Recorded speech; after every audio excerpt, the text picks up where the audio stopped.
చీర కట్టి ఊళ్ళోకి వచ్చనమ్మా చాలారి పూలు పెట్టి జాతరులు తెచ్చనమ్మా తంగేడు పూలు పెట్టి కంకాణ దూకేనమ్మా ముక్కు ముక్కెర పెట్టి ముల్లోకాల నెలనమ్మా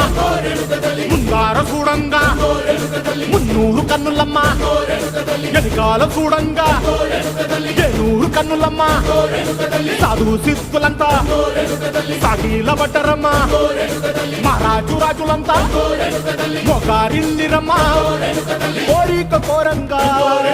రంగులు పూసినాము ఆశలు తీరంగా ఏసాలు వేసినాము